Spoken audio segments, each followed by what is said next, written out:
ready for liftoff. Live from Laurelwood Golf Course in Eugene.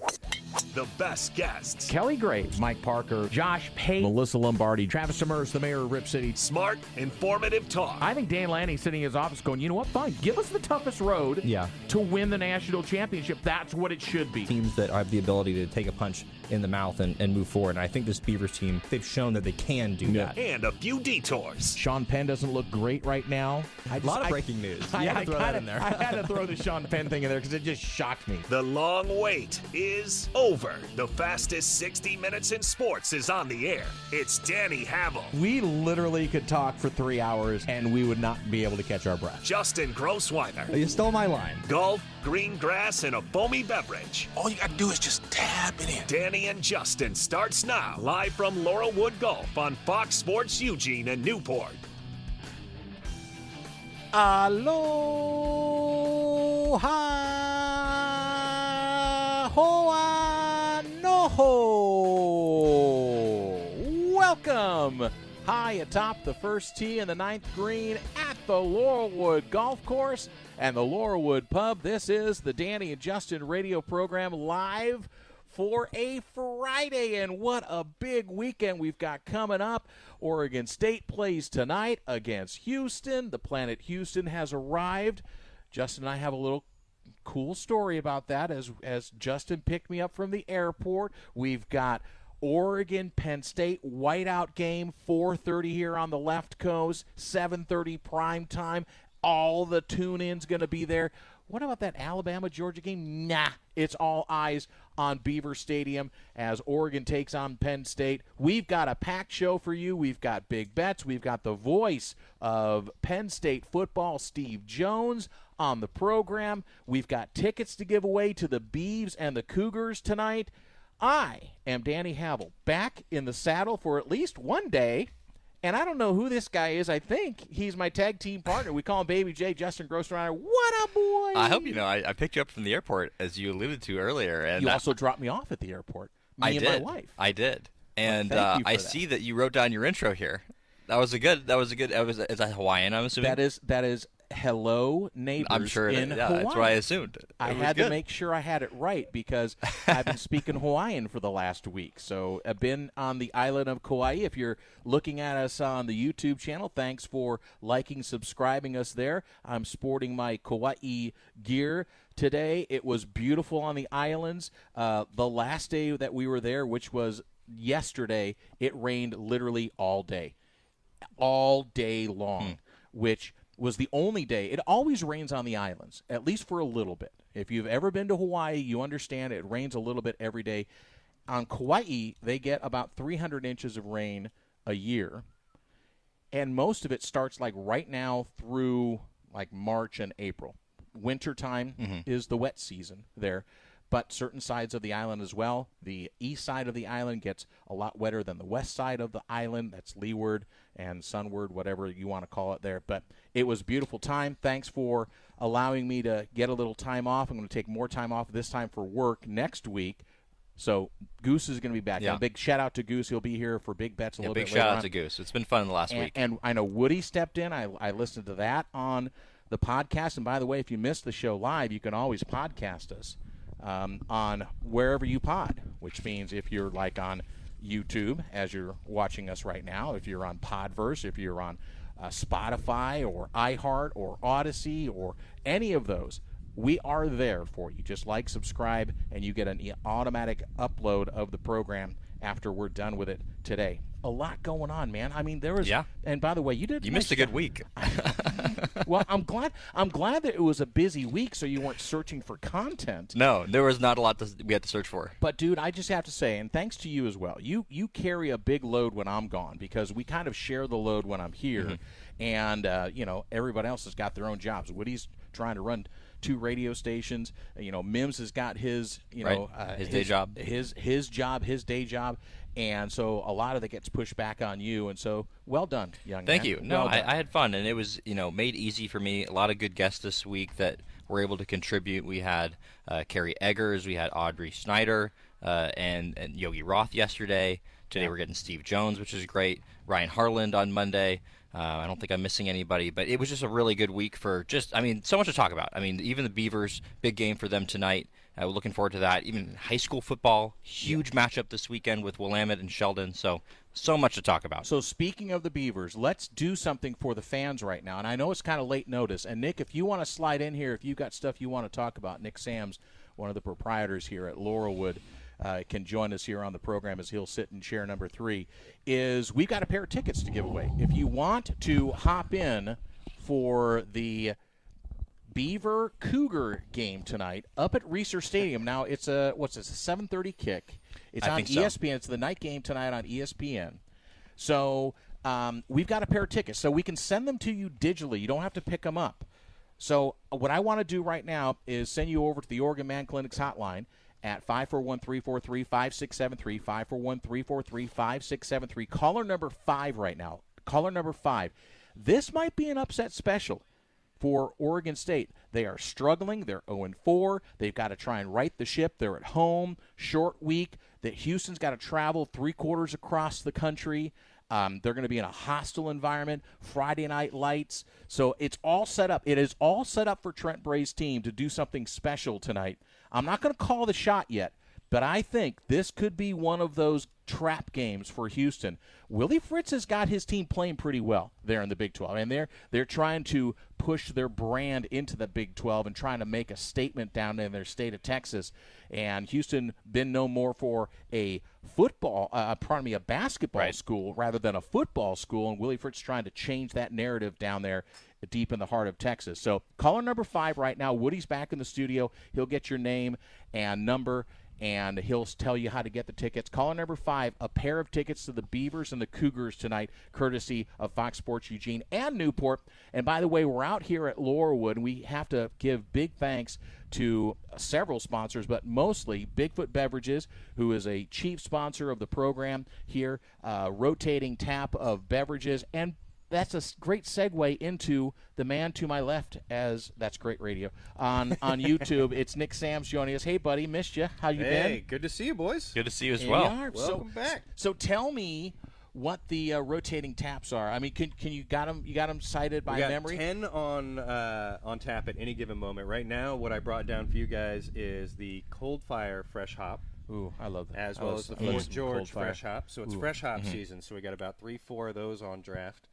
And those are rotating all the time with our brilliant bar manager, Ross, overseeing the tap rotation and making sure you've got the stick. dark and IPA. That's his nickname, by the way, now is going to be the Stick. Yeah. Yeah, it was a good call bringing him with you. Huh? Oh, heck yeah. Oh, I had a quick question before Sure. you're going on it. So if you're going from Houston, or you're coming from like Corvallis, you're going to Houston, right? Yeah. You're going in from little town into a huge city. No, but it's the reverse. Houston's yeah, so up does here. it have the same kind of like when they're Inverse coming out of a huge effect? city and going into like a little farm? Not a called farm town. I love Corvallis, and I'm from a smaller town than Corvallis. But driving or coming in from Houston and going into Corvallis, is there some culture shock kind of getting comfortable scenarios? You know there for what them was interesting is that, Justin, don't you believe that we saw? I think we did. When Justin picked me up, when I landed this morning from Kauai, okay, just to give some reference. He's taking me home. As we're leaving Malhan Suite, there's a police escort and like 4 big buses pulling in to Malhan Suite. So we think they're picking up the Houston football team, which would be really weird that they would do it. You know, they would fly in the day of a game rather than the day before. That's the only thing that tricked in my mind. But I don't know why else you would have 4 big buses with a police escort unless it's a football team. Who else would be? They play tonight, though. I know. That's what I'm saying. I don't know. We'll have to find. We'll have to do some investigation. Well, I mean, if there's kids, but so if there's anybody out there that knows, because Houston would have stayed here in Eugene last night if they came on Thursday, because they normally stay at some places like the Graduate or Valley River Inn. It was always the Valley River Inn. Right, because they need conference rooms and such. So if anybody's got any insight, you want to text us or call us at 541-343-5673. Well, that could be a good leg up for the Beavs as they're flying in town a few hours before the game. It definitely is odd. It makes me more skeptical that we saw them if Well, but the just buses, thinking about it a little bit more. Buses were empty heading Yeah. to the No, airport. I know it does make sense, but I don't know if that's a great strategy, having your team fly in on a. I mean, that's got to be a decent flight from Houston. Well, it's a charter, so it's those, oh, you think they're relaxed? Well, okay, so I'm just going to tell you. The rest of us haven't been on them. Right, exactly. I have, though. I have traveled with Kansas State all over the Big 12, and the teams normally go in at least a day before, if not 2 days, depending on how many time zones they're jumping. Yep. So, but I wouldn't put it past. I mean, listen, if Willie Fritz just wanted to, keep the distractions at a minimum and just say, guys, we're going to do a walkthrough in the morning at our own facility. We're going to hop on a plane. We're going to jump a couple of time zones, and we're going to go right to the field. I mean, about 11:30 in the morning, it's only, a 45-minute drive from the airport up to Corvallis. That would be plenty of time for them. I just 7:30 kick. Yeah, I would really be interested to see if that was the case. So they fly into every place like that then? Because what are the I wouldn't think so. overall distractions you're dealing with in Corvallis? No, exactly. Like that would be the least distracting place. Because again, you're staying in Eugene. Yeah. You don't stay in Corvallis. I mean, every single football team that comes in to play Oregon State, they stay in Eugene. So that's been what I've understood over the years. Houston, a 45-minute trip is just like getting from one side of town to the other. Actually, it's from downtown to the Woodlands is basically the way it would be in Houston. I've not spent a lot of time in Houston, so I wouldn't know. I haven't either. So tomorrow, big doings up here at the pub because so we've got the Oregon Club watch party for Penn State. Yep. We got it all set up. I can't wait. We've got the smoked ribs special coming from Chef Aaron. We've got a couple different varieties on sauces on there. The Oregon Club we got 50-50 raffles. We've got all the other fun things. We've got some pretty funny MCs that hang out. Danny and Jeff are a pretty entertaining group. So it's not Danny and Justin, but Danny and Jeff will fill in just as well. A D&J? Yep. As long as we keep it consistent. I mean, Jeff, we're almost like brothers from another mother, the way we talk to each other. I mean, it's just the riff, but that's my buddy. That's my boy, the General, Jeff Oliver. We'll be out here with the Oregon 20 fingers Club. between the two of them, but they got them in 1,000 different things. We certainly do. And by the way, if you're an Oregon Club member, you get 10% off your bill here at the Laurelwood, and that's any time. But bring your card. You got to show your card. That's one thing. You just not say you're an Oregon Club member. We give you a card. I to got make mine. sure. Yeah. And I got mine too. Justin, for the get you YouTube a card. Yeah, so you get yours out. There it is. There's the Oregon Club card right there. Get yourself one of those. That's $50 right. gets you 10% off at the pub all the time, plus access to all those other cool things everybody does. All right. What else do we want to highlight, bud? Just the fun of the season, man. We're having some great weather here, even though it's pushing October. Yeah. So if it's like last year, we're going to have another great golfing October.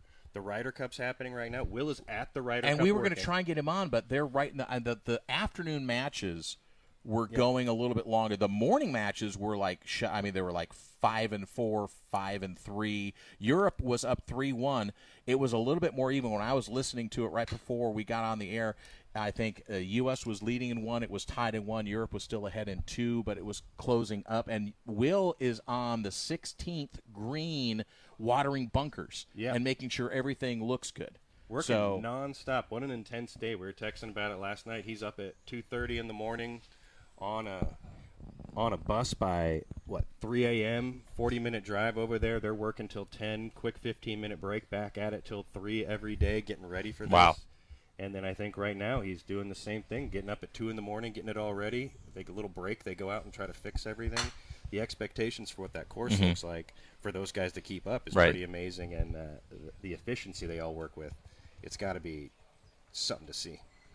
Well, so we appreciate you. And we're going to be doing this throughout the fall and the winter. We're going to pick one day. And I think, obviously, if there's a big Oregon away game or a home game, we'll, you and I need to probably commiserate on that and figure out the day instead of me just throwing out a date and saying, hey, Nick, we're going to be there. But we might be it's nice to have you. Well, thank you. We also might be moving the studio a little bit as we move into the fall and into the winter. We might have some changes of the studio look out here at the golf course. So we always appreciate you, bud. And your staff is impeccable. I always say it's a Cheers-like atmosphere up there. Everybody knows your name. It's very friendly. Ross and Taryn and the cast of characters with the mayor. I can go on and on and on. It's a home away from home for a lot of us. Where else would you rather be? Right. And the leader of the flock right there is Nick Sams. Nick, you, thanks, boys. buddy. Appreciate you. All right. Thanks, bud. Take care. And there he goes. Nick Sams joining us here on the Danny and Justin radio program. Do I have the right microphone up? So you talk? No, see, I had the wrong microphone up. There we go. Here I am. Okay. Justin's here. All right. So I think the tickets are still out there. I'm not sure. I haven't heard. Okay. So I still have a pair of tickets. So these are going fast. Guys, I'm just going to tell you, it's caller number 5 right now at 541-343-5673. I know there's some Beaver believers still out there. You want to go to the game. These are great seats. We're going to give them to you for free. They are digital. You don't have to come by and pick them up. They'll get right onto your phone. You get up there. You enjoy Valley River Stadium, Valley Stadium Complex. And I'm just telling you, this really feels like it's primed for an upset in the making. Well, they have to. I mean, that's really quite honestly to put it lightly, like the point that they've put themselves into is that they have to win this game. And it's a tough task, though, Danny. This is a team in Houston that is only giving up 14.5 points per game. That's 15th in the country. They're averaging 35 points a game. That's 25th in the country. And they just have a lot of explosive playmakers on the outside, a quarterback that's really solid. That I think one of the bigger problems for this Beaver team has been allowing quarterback to get outside. We saw that in that Civil War game where Dante Moore got outside on that 2-minute drill, and they were able to get another touchdown at the end of the half. So that's something that against Connor Wegman, the Houston quarterback, they're going to have to avoid. Well, what I've seen in them as well is Malik Murphy has not been consistent.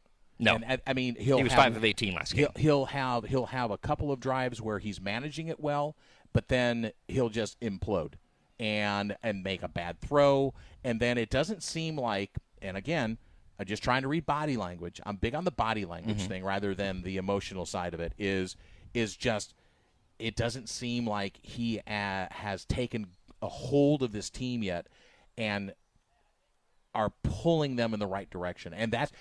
Trent Bray and that's important. Trent Bray needs a leader on the field, leaders on the field. And I think you got one in Trent Walker, but he's a receiver. I mean, the guy who's touching the ball every single play on offense is your quarterback. Your center and your quarterback. The center's not going to be the leader on the field, unfortunately, but the quarterback can be. Well, and we saw this yesterday with Thursday Night Football with Kyler Murray, and there was a really long time in that Thursday Night Football game where the Seahawks just totally controlled that game, and it just looked like Kyler needed to sort of be a leader and step up and do some things for the team. And during the second half and during the fourth quarter, they kind of turned things around. And I think that's kind of the same thing with the Beavers and with Malik Murphy. Like, they need a couple plays where it's just like, hey, Malik, we get it. Like, the offensive line isn't doing very well. Figure it out, get it to the receiver, and let them make a play, And I think there just needs to be a little bit of fire. I think that there's been a little bit of not that against Oregon, I felt like there wasn't. They showed up to play against Oregon. I think that was a total just talent disparity. But I just think for this Beavers team, they need to find that spark. And if you can find a way to beat a Houston team that, again, I think is really, really good and actually can do a lot of things in the Big 12, then it'd be a big win for them. Well, we'll find out here in short order because it's the only game that we're going to be watching tonight. On the college level, there's lots of high school stuff. You've got your Friday Night Live with Brian Beban tonight. You're continuing your mascot challenge. Yes, that's people right. can go on Twitter and vote. Now. Go to the Twitter page on Fox Sports Eugene, and it is the pinned tweet. So it is a big matchup between the Cobras, who are number 5, and the Steelhead, who are a number 13 seed. So a big matchup there. Some interesting differences there between the Steelhead and the Cobras. I think one of those is very clearly more unique to the place. But no, it's a fun segment we do on Friday Night. So I would love if everybody could go vote on who you think is a better mascot. And, of course, game day tomorrow. You'll be focusing on Oregon because Oregon State plays tonight. Yep. And, of course, that's 2 hours before kickoff. 2:30. So you'll be on the air at 2:30 again with Brian Beeman. All right, let's step aside. Let's pay some bills. And then when we come back, we will have the golden voice of Steve Jones. He is the voice of Penn State Athletics, and he's been doing it for over 40 years. He joins us next right here on the Danny and Justin radio program, live from Laurelwood. Back in a moment on Fox Sports Eugene and Newport. Big bets coming up in the last segment. Goose will be here. We had a horrible week on big bets last week. The brain trust that is Danny, Justin, and Goose The best we mustered was 2-3, but I don't think the fans did much better. The best they did was 2-3. Yeah. So everybody's best was 2-3. We'll do big bets in the last segment as we head on over to the Oregon Man Clinics hotline at 541-343-5673 and welcome in a good friend of the program as the college football world is turning its attention to University Park, Pennsylvania this weekend. Number 6 Oregon takes on number 3 Penn State in a rematch of last year's Big Ten championship game. He was there. He was calling it. He's been doing it for 42 years. And we welcome him back to the program. Mr. Jones, how are you, sir? I'm doing well. How are you guys doing? We're doing fantastic. Excited. Wish we could be there with you, but, it's a trek, man. I'm telling you, it's kind of like coming to Eugene, Oregon, going to University Park, Pennsylvania. Well, I'll find out in February when I'm there for basketball. So, I'm really looking forward to it because I really want to take some time, go around the campus. I want to really take in the entire Eugene experience when I'm there because I'm going to be there for a couple days. So this series, Penn State leads the series 3-2, and you weren't a part of the first part of that. You almost were. The first 3 games were played in the 60s. 1960, 63, 60. Now, Steve, I'm doing you a credit by saying you weren't there, but you almost were. But you remember that game in Pasadena when Sure. Oregon beat Penn State 38-20, and then lost to Penn State 38-20, and then the game last year, obviously that had much ballyhoo. I want to ask you this though. This kind of rolls in. I'm going to take you to a left turn. For fans that we've been hearing about whiteout, for the last 2 weeks. Mm-hmm. So what are fans going to experience, especially the Oregon fans, when they come to Beaver Stadium and experience whiteout from a fan's perspective? What do you think they're going to notice? Well, I know that Autzen has a great reputation for being very loud because of the way the stadium's built with the overhang and so forth. But, that's 60,000 fans. It's going to be 111. And the Penn State fans will all be clad in white. Something tells me the Oregon fans won't be. Although the team will be. Right, they will be. And it's going to be sustained noise all night long. I mean, what the fans want to do is they want to influence the game. And influencing the game is, can you get a team to move? Can you get them to jump? Can you get them off kilter? I mean, Michigan came in here a few years ago, and Michigan came out to run the first play of the game after a touchback and had to call a timeout. Well, the crowd went insane. Now, last year, it was not a whiteout, but it was a noise game because Ohio State was here. And you know what? You want to talk what the tip-off to me was that Ohio State was a championship-level team? They went that entire game and never once moved. They never didn't even come close. Right, so the noise is a big influence. The crowd gets into it. It's an emotional thing. And look, with all due respect to some of the people that Penn State's been playing, Washington and Minnesota and some people like that played in recent whiteouts because of the way the Fox schedule works. The Ohio State-Michigan game used to be the one that was every year was going to be the one that would be the whiteout. Well, Penn State hasn't had a whiteout like this with somebody of Oregon's caliber since Auburn came in here with Bo Nix. So I think that's one of the reasons everybody's really looking forward to it because it's not just the whiteout, but it's the caliber of opponent. Where did whiteout come from, Steve? Where did it originate from? Well, let's start with in Winnipeg, Manitoba. The Winnipeg Jets, believe it or not, and when they transferred to the Arizona Coyotes, they were able to put something on it where, I don't know if it's a patent or whatever it is, but all the playoff games at Winnipeg starting in 1987 were whiteouts. And when they went to Arizona, they put it on there. So Penn State's allowed to use whiteout once a year under an agreement with the Arizona Coyotes, who are now the Utah Mammoth. And it started in 2004. Look, Penn State in 2004 is not a good football team. I mean, they're not playing well. And they were trying to get a little more juice into the stands, so they started with a student section whiteout for Purdue. Well, finally it graduated to 2007, and they decided to do a full stadium whiteout for Notre Dame. And Guido D'Elia was the guy behind all of this, and he was really legitimately concerned all week about whether they could get everybody to wear white for the game. He says, look, we've done student, we can get the student section to do it, but I don't know about the whole stadium. We'll see. So they were going around the week of the game with signs, wear white, and then we did a pep rally in Rec Hall across campus, and I emceed it, and they had me wear a white tuxedo. And so when Joe Paterno came up to speak, he looked at me and he says, "What do you think?" And I took the jacket of the white tuxedo and I put it on him, right? And so we had a little bit of fun with it, and everybody did wear white. And Penn State won the game with complete ease over Notre Dame on that night, and after that, it became an annual event where the entire stadium would be in white. So I apologize for the long answer. So, no, that's fine. Great background. And see, it's been an interesting season so far for the Lions team. Coming in the season ranked as high as they ever had since 1980. And if you just look at the final scores, 46-11 against Nevada. Villanova, really good, but if you were watching those games, it wasn't so pretty during some of them. Has this kind of been the promising start that was expected, or have there, despite the final scores, been some bumps along the road so far? I think that to this point, they haven't been as consistent as James Franklin would like them to be. Certainly not as consistent as the fans think they should be. Mm-hmm. Sure. So far, they think this 3-0 start is just like, I got to give them credit. It's like the team's practicing, they're fine. Jack Ham and I are like, we're fine. Fans are wrecked. Yeah. And so it's just,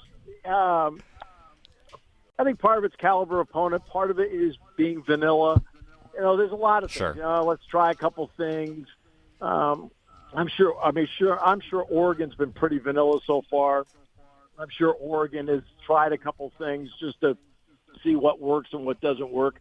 So I think both teams are really on the same pathway. Does this feel like one of those games where, and I think this is kind of the sense around here, that we're really going to see what this Penn State team is all about now that they're going to play? And Oregon, obviously, but for this Penn State team, are we going to really see what they're all about now that they're playing an opponent that's on their caliber? You've had 4.5 weeks of training camp and 3 games plus a bye week. Yeah. Now's the time to show what you have and what and maybe what you don't have. And I think that's what it's all about. Oregon's gone through 4 games, and I realize they have the one road game in the conference under their belts, but 12,023 is not 111,000. So that's going to be something that will be important. How does Drew Allard play in this kind of atmosphere against that caliber of opponent? How does Dante Moore play in that atmosphere and that kind of opponent? There's going to be a lot that goes into this, and I think when the night is done, Dan Lanning and James Franklin will have more answers as to what they can and can't do, and we'll see which one ends up with more questions. So Steve Jones, by the way, on the phone with us on the Oregon Man Clinics hotline, graduated from Penn State in 1980, calls games. Do you still call games for the State College Spikes? Are you still doing that? I do. I love doing baseball. So a little fun facts. I like throwing out the fun facts. Yeah, and he also hosts his own radio. Yeah, he hosts his own daily radio show with former Penn State and Pittsburgh Steeler great Jack Ham on WKOK. You can listen to him, and you can hear him on the stream. So you can listen to him out here as well. It's very entertaining as I tune in once in a while. I sneak in and listen to you once in a while, Steve. So you're the one.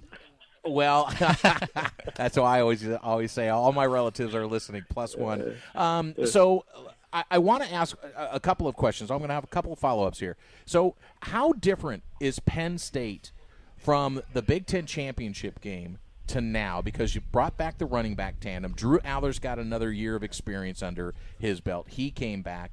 I think there's a lot of proof. Of course, Tyler Warren's a subtraction, that big tight end. You got a couple of guys on the defensive side of the football that you lost. Is this team stronger than they were in that Big Ten championship game against Oregon? Well, Abdul Carter's a big loss, but I think they've been able to fill that with Zariah Fisher and Chaz Coleman and Jalen Harvey opposite tonight, Dennis Sutton. I think the big difference between Penn State today and compared to December 7th in Indianapolis are the 3 wide receivers. The 3 wide receivers that they brought in, Penn State's rather judicious with their use of the transfer portal, but they brought in Kyron Hudson from USC, Devontae Ross from Troy, and Trevor Pena from Syracuse. And they bring 3 different skill sets to the table because when they played Notre Dame in the national semifinal in the Orange Bowl, Penn State did not have a single catch from a wide receiver. the tight end. I mean, Warren did his thing, Dinkins did his thing, the running backs caught passes, but no catches by the wide receiver.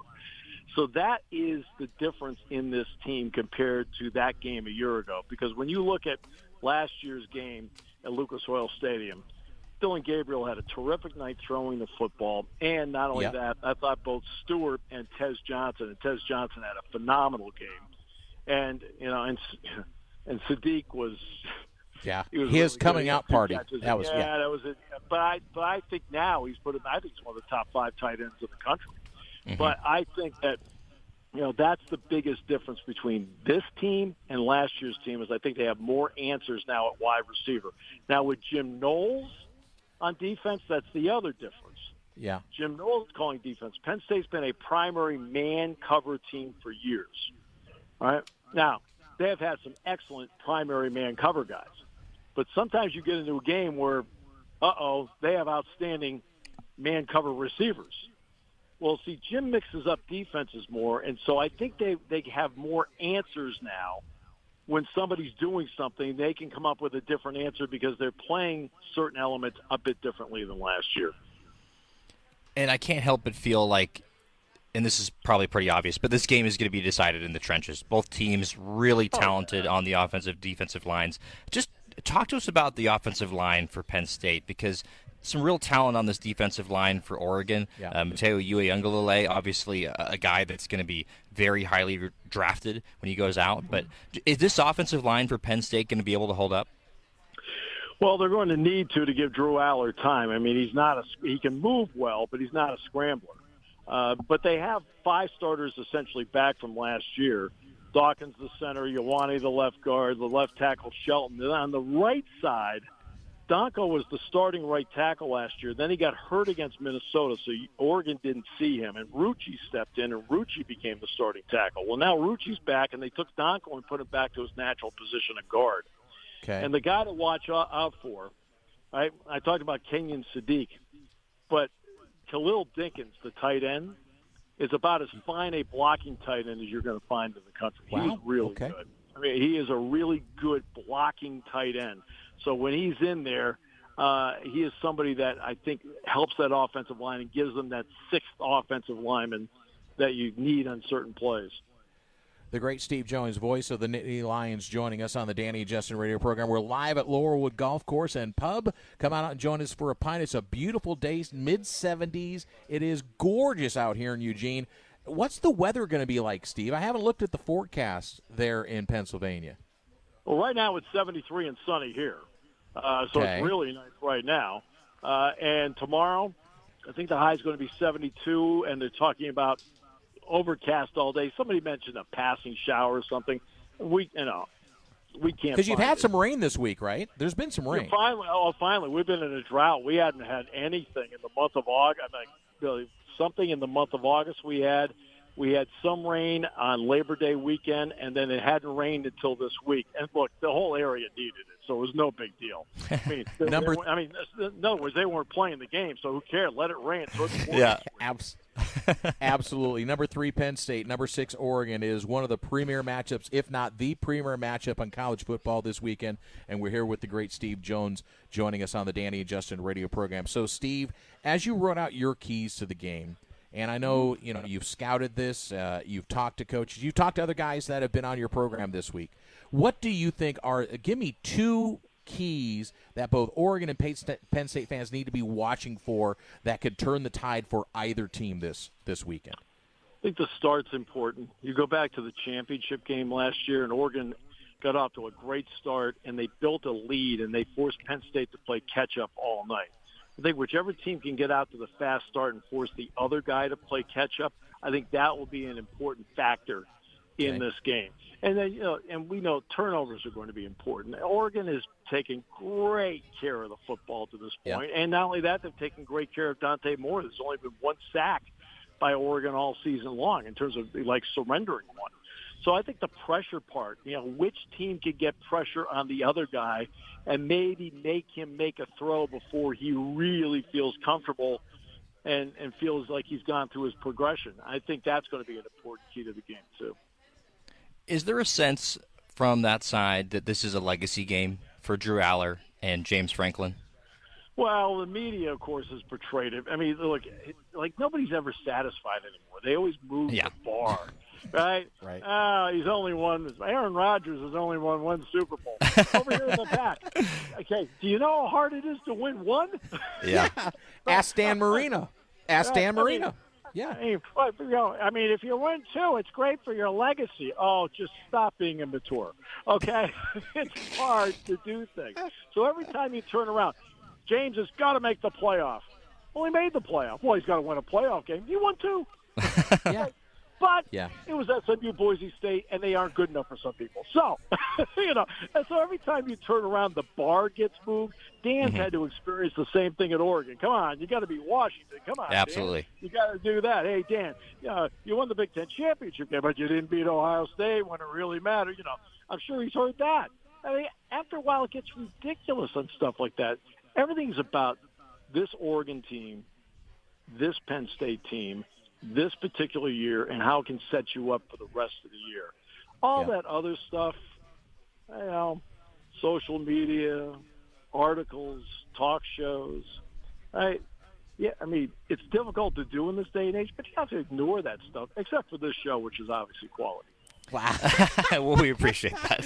Well, and yours as well there that you can hear on WKOK. It's the great Steve Jones joining us, the voice of Penn State football for over 42 years. Steve, I want to finish up with this, and I'm glad you touched on it because Dan Lanning has other pressures as well. Every time, and unfortunately, there was another coach that was axed this week, Mike Gundy at Oklahoma State. Every time there's an opening, there is Dan Lanning's name apparently being attached to it, or, this rumor this rumor that. But what's interesting is that this Oklahoma State firing kind of brought up Jim Knowles' name. So, I mean, I don't want to say, because coaches and players, they just push this stuff off to say it's not a distraction. But there's been some talk and some buzz because there's some affiliation with that program with Jim Knowles. So do you feel it is a distraction at all for Jim Knowles going into this game? Never came up all week. He had a media availability earlier in the week. It never came up. But it's fair to ask, though, isn't it? Because of the affiliation that he has with the program. It's very fair because he was at Oklahoma State for a long time with Mike. Yeah. I mean, so it's very fair, and he has a lot of people that he knows out there. But he also grew up in Pennsylvania and has a lot of people here. So everybody has to make their own decision in life as to what they think is the job in life. And then after that, and I respect whatever decision they make. I mean, Manny Diaz is now the head coach at Duke. Ricky Ronnie's now the head coach at Old Dominion. Brent Pry was the head coach at Virginia Tech till he was recently fired. Yeah. Joe Moorhead moved on from here after being a coordinator. So look, it's the nature of the beast. Where you're trying to spitball out there. Okay, give me a name. Right? Yeah. And it's like, okay, so you come up with some names, and some of them make sense and some don't. Look, I'm sure, and it would be up to Jim as to what he wants to do because he's been a great fit here so far. I know that. All right, Steve, so you've been on the program a few times now. Now, normally we give you a nickname, but I'm gonna toss it to you. Do you have a nickname? Has Johnny Holiday given you a nickname? Johnny has not, as a matter of fact. Johnny has not given me a nickname. I think. Did you have a nickname growing up? Yeah, idiot. No, hey, idiot over here. No, I never did. Everybody just called me Steve, and that's pretty much it. Well, I mean, unless my mother got mad. Stephen Anthony, my own Steve. Why is it always the middle name that comes into that? Because mine was the same way, Daniel Jerome. I mean, I don't know why that is. I mean, golly. So, yeah. No, okay. I never did. So, all right, I'm just going to tell you, next time on the program, because we're going to have you back. I mean, I know we're going to have you back. Hopefully these two teams meet again in the Big Ten championship game. So if that's the case, obviously we're going to have you back on the program again. But if not, it's going to be in basketball season. I'm just going to tell you, it's a tradition on our program. So we're going to give you a nickname next time you come on. That's all there is to it. That sounds great. I mean, at least, make it sound macho. Oh no, we have not had disappointment in it. We've been batting 1,000, of course. Yeah. And we have right. Okay. 25 nicknames we've given out already. So we're doing pretty well. Yeah. Yes, sir. Well, absolutely. What's Johnny Holiday's? Johnny's the legend. We call him legend. Well, let's be honest. That is a fact. It is. It is a fact. Absolutely. Yeah, all right, that's actually a fact. Yes. All right, buddy. Guy Hey, on the planet. Funniest guy on the planet. He is absolutely a hoot. All right, number 3, Penn State. Number 6, Oregon, under the lights, Beaver Stadium. It's on NBC out here. You can listen to Steve Jones on the Nittany Lions Network.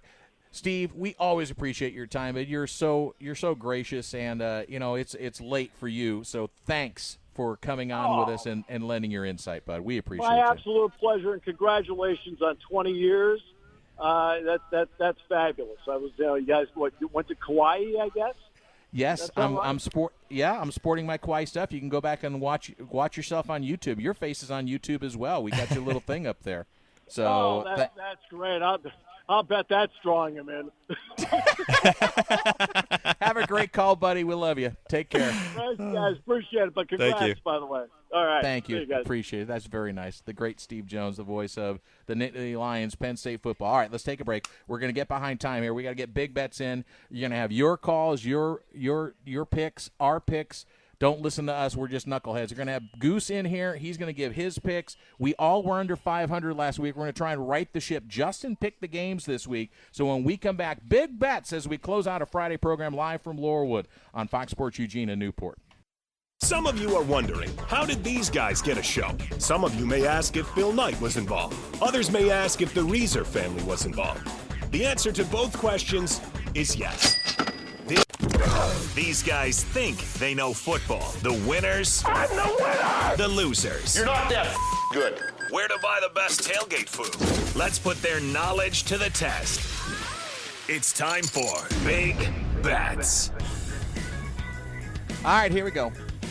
Friday edition. It's Danny, it's Baby J, it's Goose out here at Laurelwood. Hey guys, how you doing? It's great to have you back, Steve. Yeah, it's been a long time. What do you mean? I Great haven't to seen have Danny you in a back. while, but Justin and I have become best friends. Great to have Exactly. you back. He's been here all week.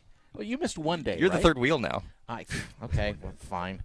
That's fine. I can accept that. All right, big bets. Let's dive into it. I'm amazed, Baby J, when you pick these games that I saw LSU on the schedule. Well, you know who I'm going to pick. I know who you're going to pick. All right, so here's how we play the game. We pick 5 games. It's not Oregon State. The point spreads need to be under 7.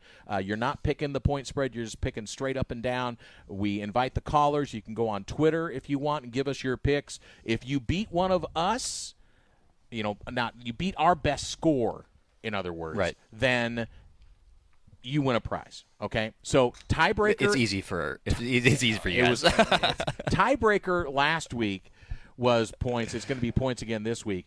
We went. The best of us was 2 and 3. That was you and me, Baby J. Mims came back to the field a little bit. You went 1 and 4. Yep. And you know what? I just want to say in defense, because I did not get to defend myself, and I heard this from a couple of people. I picked good games. I picked games that were going to make you think a little bit. I made you think a little bit. First time I'd seen Miami, Ohio football since Roethlisberger left. All right, here we go. Goodness. All right, first game, LSU, Ole Miss. I'm going to take LSU. Yeah, I don't think LSU is very good. I'm going to take Ole Miss. Goose? I think this Ole Miss. I think this LSU team is for real. Give me LSU. Oh, LSU. Oh, wow. So we're on LSU Island right now. TCU, Arizona State. Baby J, you go first. I'm going to go with Arizona State. Dilly. Oh, now you hop Listen, on. I'm I was on the the only one, bandwagon by now. the way, that picked Arizona State against Baylor. Just so you know. All right, Goose, what do you got? I still think ASU's living off the hype of last year. Give me TCU. You know, Probably where's smart. this game? Is this in the desert? Is Yep. that ASU? Then I'm going dilly again, back to back. And this is a That's big tonight. Tonight. Is it tonight? Yeah. All right, so it's a Big 12 matchup again, right? All right, here we go. USC Illinois. This game Tough.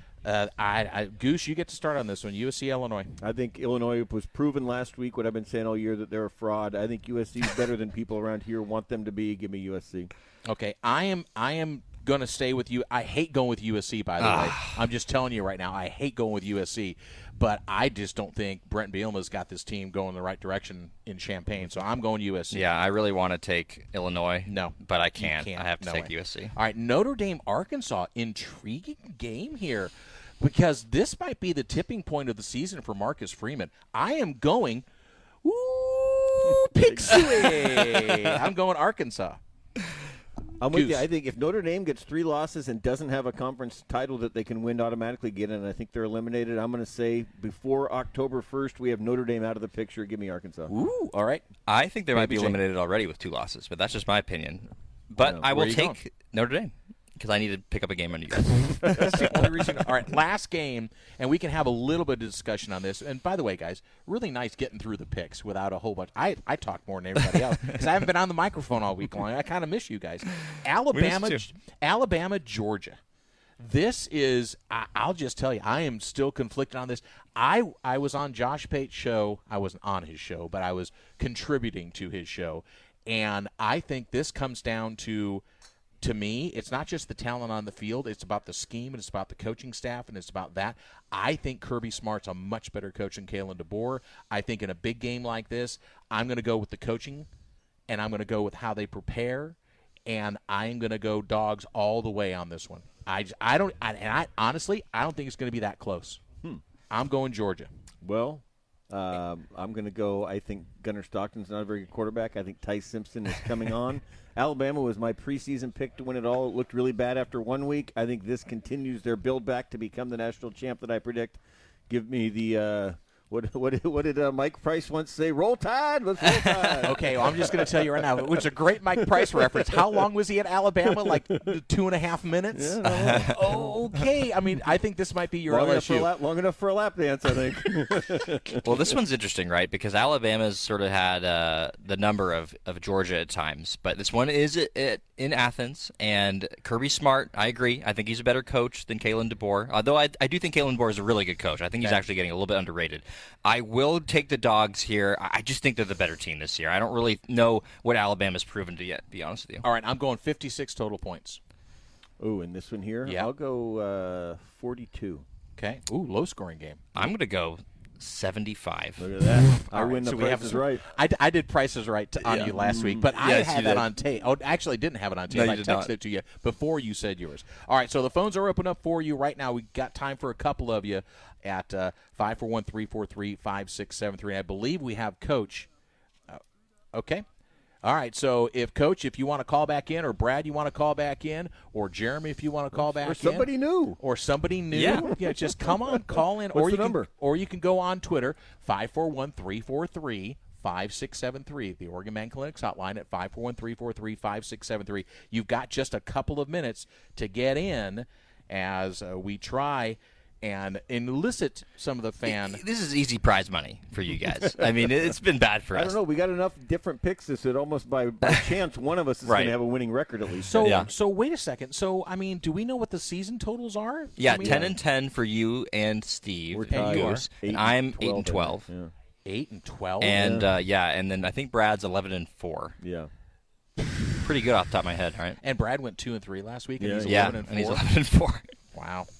5-4. We were saying he should be hosting this show. All right, so 541-343-5673. We just have a couple of minutes left on the program. Coach Mark said he's got cut off, and now it's busy. I think we're trying I to guess get. Justin picked such difficult games. I think he's going to dare to call in and try to try to come through. No, these are some good ones, right? Right, Steve? They're great. I love it. I'd heard of all 10 schools. This is a big improvement over last week. So LSU for myself and Goose. Justin's got Ole Miss. ASU for Justin and I. Goose has got TCU. We all have USC. Arkansas for Goose and I. Justin's got Notre Dame. And Justin and I have – all right, we got Coach back online. All right, Coach, here we go. Ready? Are you ready, Coach? All right. Hey, Coach, you ready? Yes, sir. Yes, sir. All right, let's go. LSU, Ole Miss. Give me Ole Miss. If Lane says take the over, I'm believing in him. All right, ASU, TCU. I'm in the desert. I got to take the desert. Give me ASU. Yeah, you're down there. USC and USC. Illinois. If Lincoln Riley is going to cry and already make excuses about the time, and he was the one that broke up the Pac-12, give me Illinois all day. Yeah, there you go. Oh, you're the only one out. You're on Illinois Island right now. Arkansas, Notre Dame. Oh, gosh, you got to do that one to me. Give me Notre Dame. Notre Dame. All right, and Georgia, Alabama. Georgia, over on the total points. I'm going to go 49. All right, there we go. All right. Thanks, All right. guys. All right, so don't have time for what kind of shoes do frogs wear, by the way? I don't know. Open-toed sand.